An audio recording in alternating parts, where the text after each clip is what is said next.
Good morning everyone.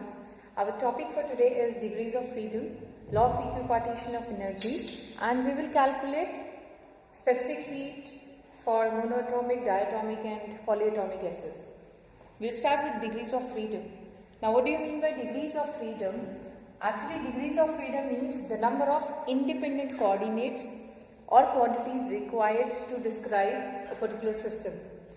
For example, like if there is a single particle, okay, so it can have a motion along the straight line, then it is having only 1 degree of freedom because there is a condition that it can move along the straight line only, so it is having 1 degree of freedom.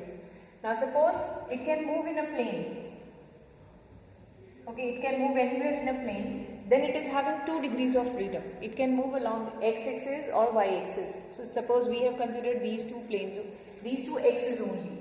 So it has 2 degrees of freedom. It can move in 2 different directions. Similarly, if we consider any object in 3 dimensions, it is having 3 degrees of freedom. For example, a kite flying on a windy day, that is having 3 degrees of freedom. So we have already done these examples in kinematics also.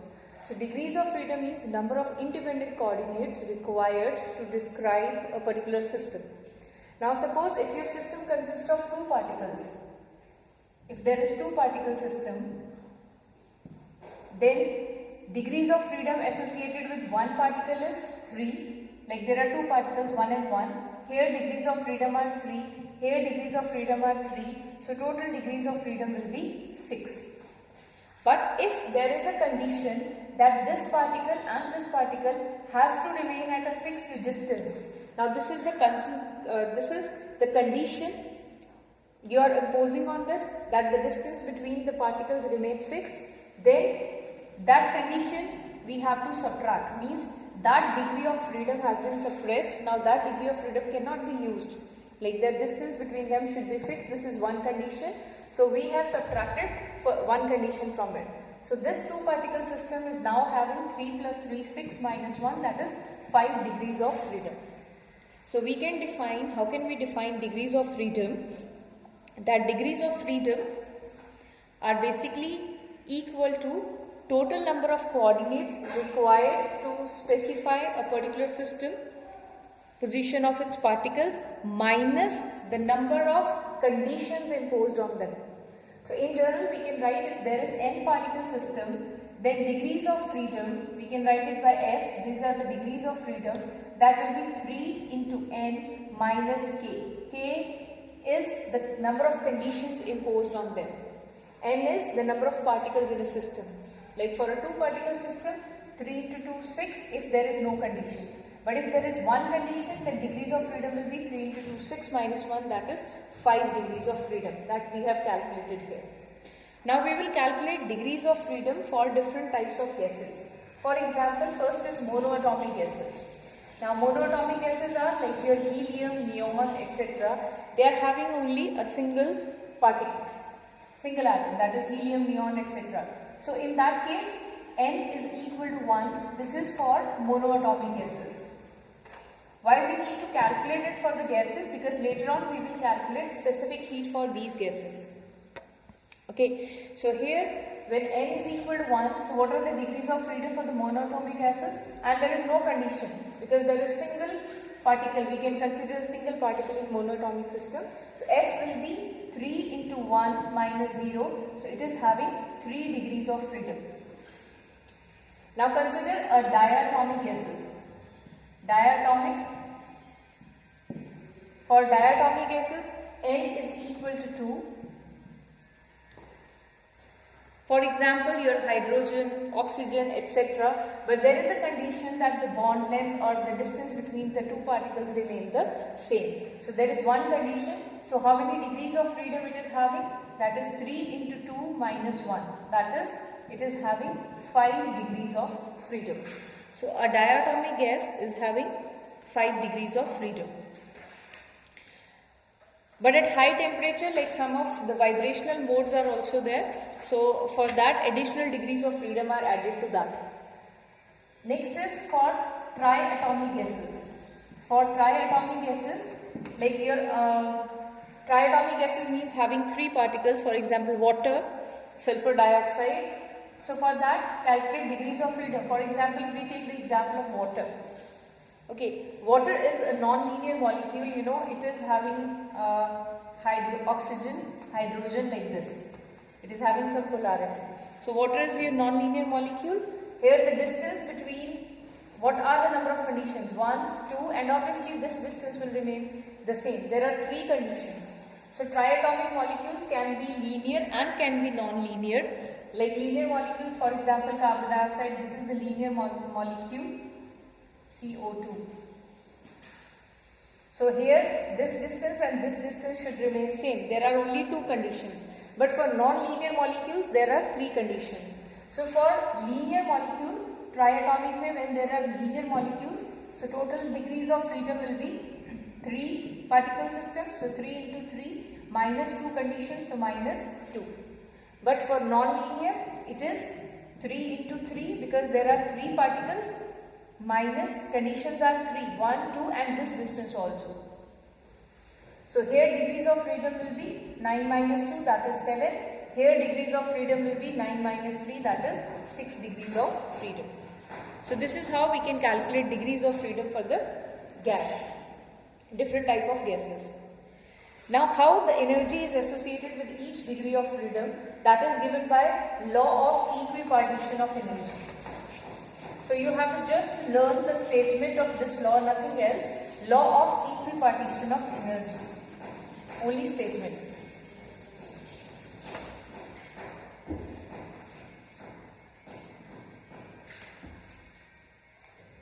So that is law of equipartition of energy. Now what is law of equipartition of energy?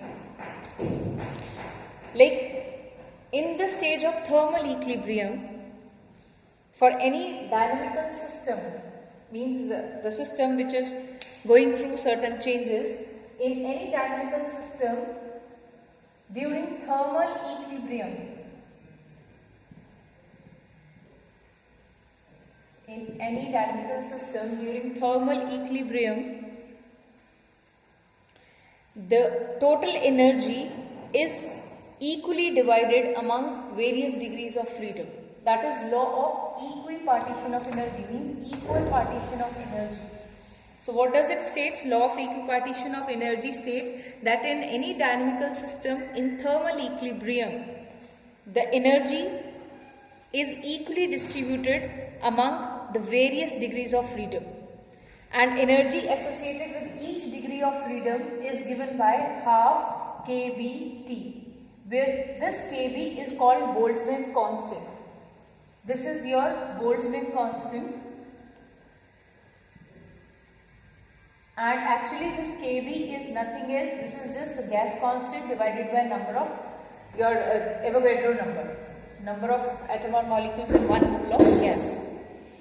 Okay, so this kB is R upon Na. So what is law of equipartition of energy? That in a dynamical system under thermal equilibrium, total energy is equally divided into all degrees of freedom, and energy associated with 1 degree of freedom, that each degree is half kBT. kB is your Boltzmann constant and its value is R over Na. This is law of equipartition of energy. Now by using degrees of freedom and this law, we will calculate the specific heat of monoatomic, diatomic and triatomic gases as follows. Now see here, how to calculate specific heat. We will use a little bit our first law of thermodynamics also. You know that dQ, that is equal to dQ, this is equal to du plus P dV.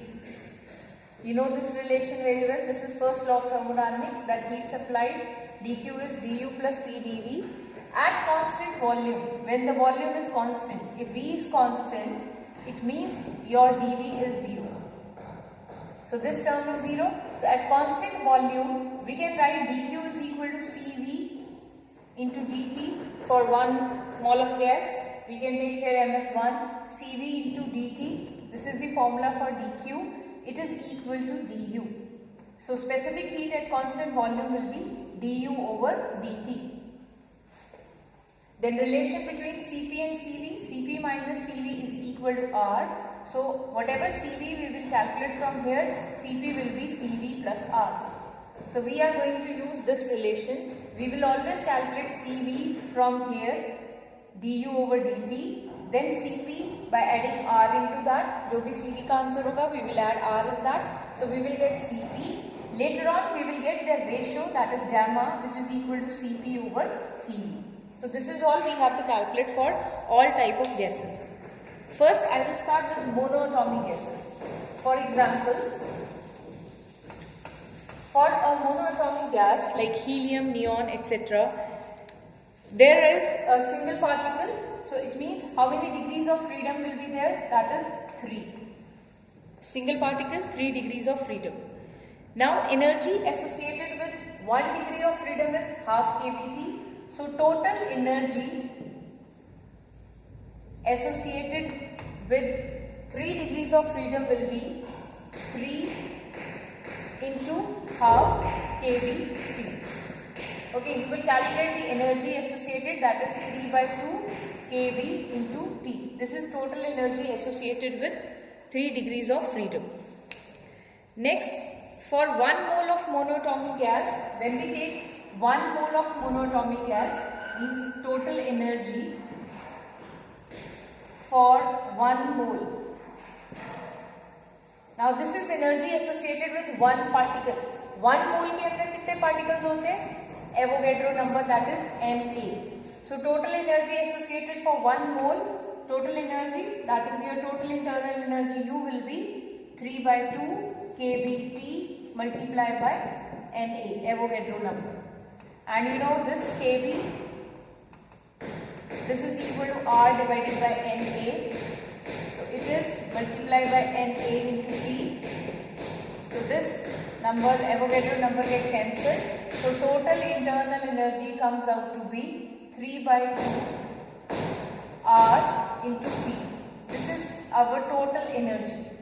So we got the total energy. So we can calculate the specific heat at constant volume. So what is specific heat at constant volume? It is specific heat at constant volume, that will be equals to, this will be equals to du over dt as per the formula. Specific heat at constant volume will be du over dt. Now Cv, it will be, put here the value of this u, the value of u is 3 by 2 RT. So when you take derivative, dt over dt is 1, so Cv comes out to be 3 by 2 R. So this is your Cv. Then how to calculate Cp? We know Cp minus Cv is equals to R. So Cp will be Cv plus R. So when you add it, Cv plus R, just add it, you will get your answer for Cp.